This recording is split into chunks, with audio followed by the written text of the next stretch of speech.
3월 6일 주일 새벽 예배 본문의 말씀은 마가복음 2장 13절로 22절까지 말씀이 되겠습니다. 마가복음 2장 13절로 22절까지 말씀을 통해서 주일에 주시는 하나님의 은혜를 함께 나누도록 하겠습니다. 자, 오늘 단락에서는 레위라고 이름하는 마태복음, 그 세리 마태를 부르시는 장면이 이제 제자로 부르시는 장면이 13절부터 17절까지 나오고 있고요.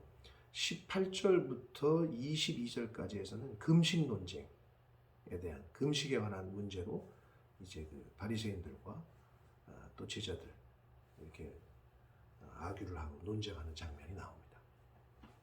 자, 한 절씩 보시면서 이 주일 아침에 주신 그러한 교훈과 은혜를 함께 나누도록 하겠습니다. 13절 봅니다. 예수께서 다시 바닷가에 나가심에 큰 무리가 나왔거늘 예수께서 그들을 가르치셨다라고 말씀합니다. 바닷가로 나가셨는데 어디를 가든 막 따라다니는 거죠, 사람들이. 자, 그래서 그들을 예수님께서 가르치셨다.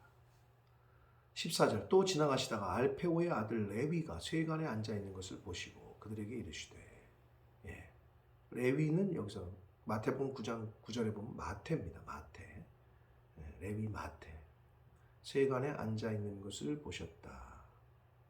자, 그래서 세리 마태입니다. 근데 당시의 세리, 오늘날 국세청에 근무하는 사람들은 부러워하는데 그 당시에는 아주 멸시하고 천대받는 그러한 업종이었었어요. 그래서 그렇게 사람들이 천대하고 멸시하는 그 세리 마태를 예수님께서 부르셔요. 나를 따르라 라고 부르셔요.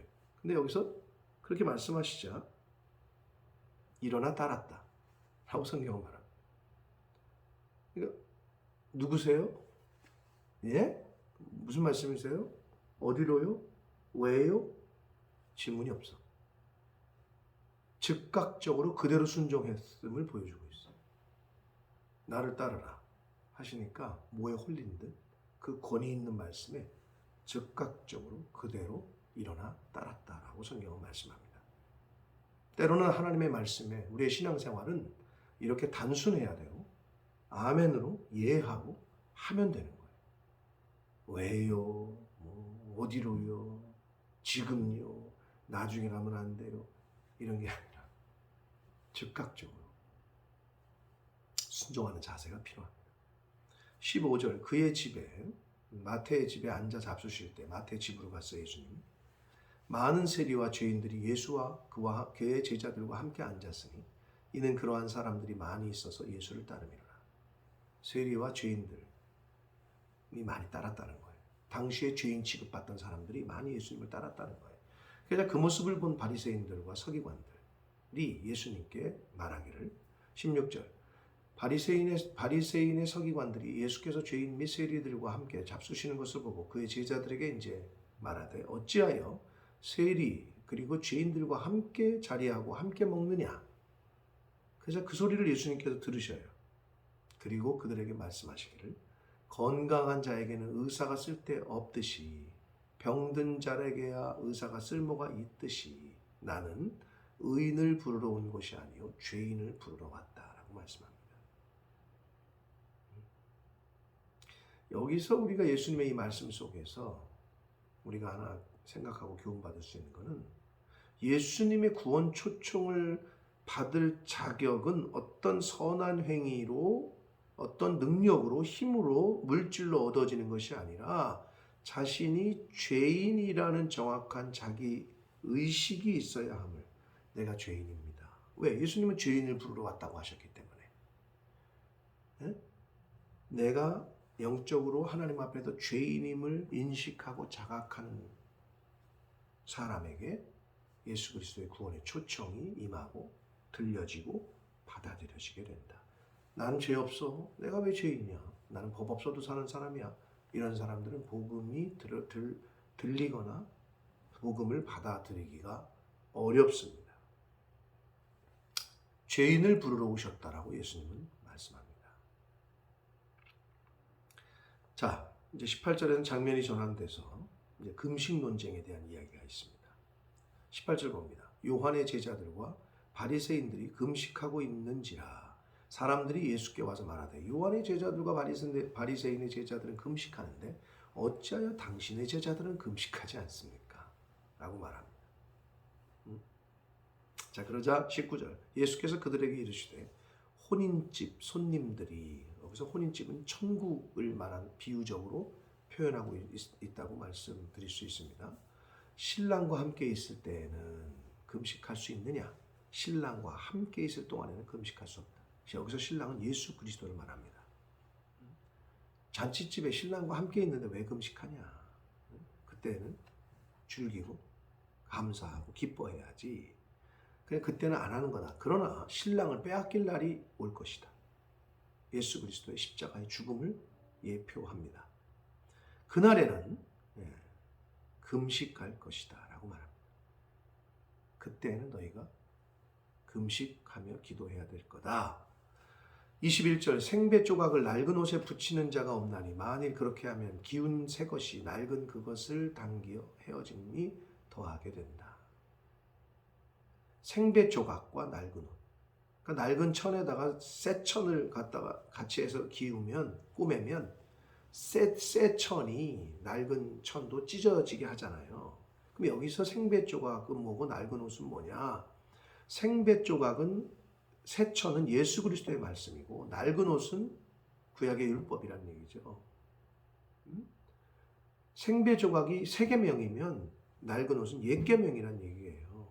결국 그리스도 예수님이 전하는 복음과 유대교의 전통은 함께 조화될 수 없다라는 것을 지금 가르치시고 있는 거예요. 그래서 22절 새 포도주를 낡은 가죽 부대에 넣는 자가 없나니 만일 그렇게 하면 새 포도주가 부대를 터뜨려 포도주와 부대를 버리게 된다. 오직 새 포도주는 새 부대에 넣어야 된다 라고 말씀을 해 주시고 있습니다. 여러분, 새 포도주는요 발효가 되지 않아서 발효가 시작되면 팽창이 돼요. 그래서 이렇게 그 담아두는 부대가 옛날 거면은 이게 터져버려.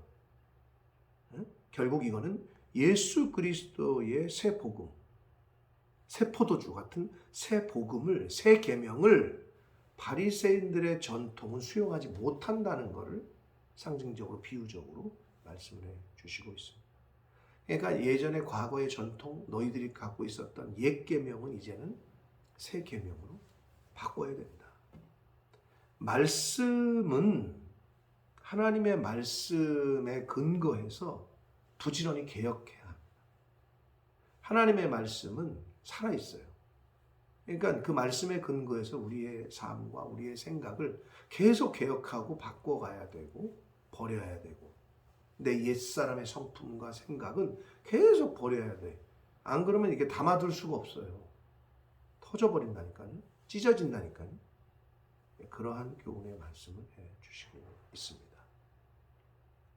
사랑하는 성도 여러분, 오늘 이 주일 아침에 주시는 그 두 가지 레위 마태를 그 당시에 죄인 취급받았던 세리 마태, 그리고 그 마태와 죄인들, 그 세리들과 함께 음식을 잡수시는 그 과정에서 나는 의인을 부르러 온 것이 아니라 죄인을 부르러 왔다라는 예수님의 그 교훈, 결국 예수님의 구원 초청을 받을 수 있는 사람은 내가 죄인인 것을 자백하고 자복할 수 있는 사람들이 예수님의 구원 초청, 이 복음을 영접할 수 있다는 것, 이걸 교훈하시고 요한의 제자들, 바리새인들의 그 제자들, 그들은 금식하는데 왜 예수님의 제자들은 금식하지 않냐라는 그들의 그 딴지에 예수님께서 말씀하시기를 내가 너희들과 함께 있을 때는 금식하는 게 아니라 오히려 기뻐하고 함께 잔치를 즐기게 된다. 그러나 신랑을 빼앗길 날, 즉 예수 그리스도께서 십자가에 죽으시는 그날이 곧 온다.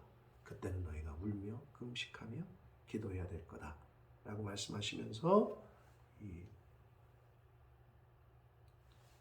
당시의 그 율법, 유대인들의 전통, 사람의 전통에 막혀서 진리를, 하나님의 말씀을 제대로 수용하지 못하고 담아내지 못하고 그대로 살지 못하게 하는, 그래서 진리 대신 예수님께서 이 땅에 오셨는데 결국은 그 예수 그리스도의 복음과 가르침을 그들의 전통과 유전으로서는 이걸 버리기 전까지는 이것을 받아들이기가 어려움을 교훈하심으로 우리가 이 땅에서 하나님의 말씀을 듣기 전에 진리를 영접하기 전에 내 옛사람의 모습들 이게 혼합이 되면 터지고 깨지기 때문에 세계명, 하나님의 말씀, 로고스, 하나님의 진리의 말씀을 받아들이기 위해서는 내 옛사람의 요소들을 다 죽이고 버리고 비워야 함을 우리에게 교훈해 주시고 있습니다. 사랑하는 성도 여러분, 하나님의 세계명을 담기 위해서는 비워야 됩니다. 더러운 것은 버리셔야 돼. 그래야 깨끗한 걸 담습니다.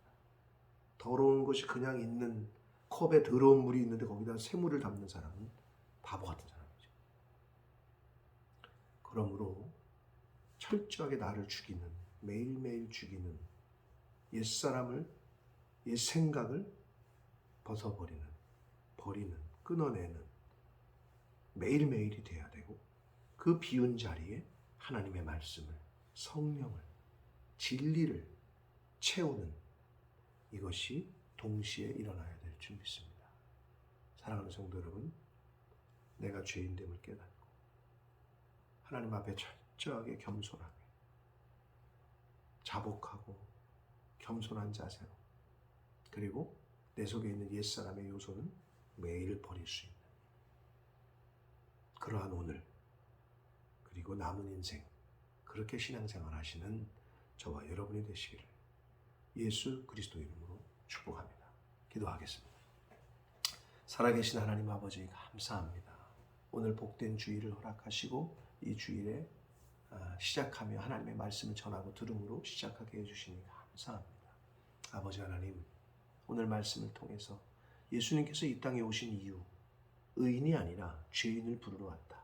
그 말씀은 곧 이 세상에 의인은 없기 때문에 내가 죄인됨을 인정할 때 그 예수 그리스도의 말씀과 그 예수 그리스도의 복음을 영접하고 받아들일 수 있다는 것을 그런 것을 교훈해 주시는 걸 깨닫습니다.